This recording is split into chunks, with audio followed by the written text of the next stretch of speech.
Well, we have a vision at City Harvest Church that everyone will find their destiny in Christ. And that means that no matter what your age, no matter what your gifting, no matter where you come from, your background, you have a great purpose in God's plan.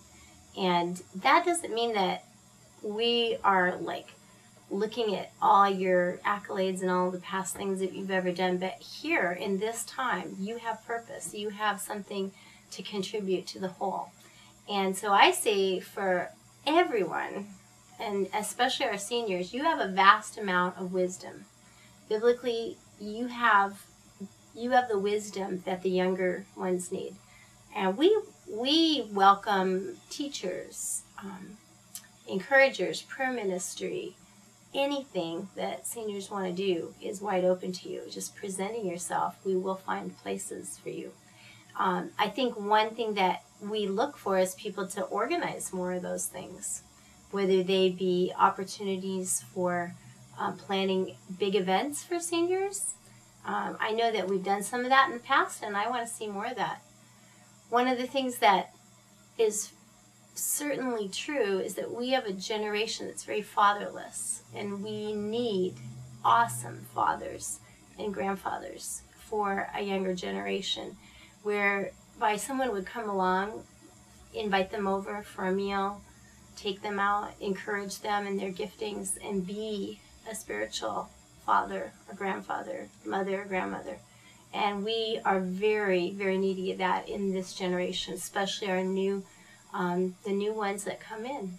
So that is a ministry that is wide open, that we need more. We need more of that.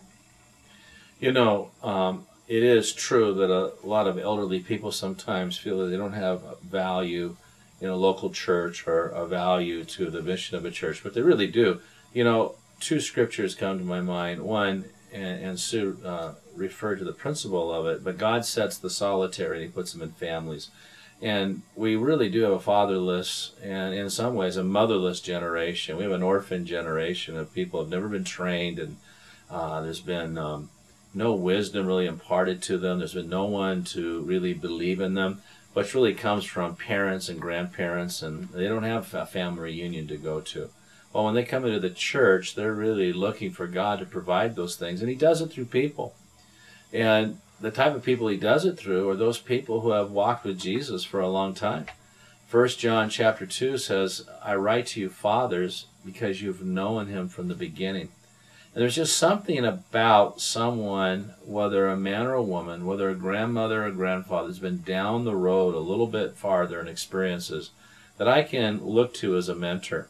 And I think that if there's anything that we need at City Harvest Church is that we need an army of people who have known the Father and walked with God for years to really be a mentor to the next generation, be mothers and fathers to the generation to come, to direct them, to share about their journeys, their failures, their victories, the things that they've learned in life.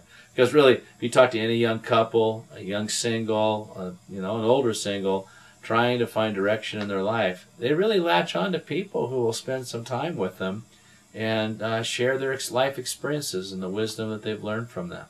So if you don't have a church and you're with Sue and I, we're part of the AARP generation, the 55 years older people. City Harvest Church has a place for you, and I just invite you to come check us out and find out how maybe you can become a part of being one of these mothers and fathers that helps the next generation. Because I'm going to tell you right now, we need you.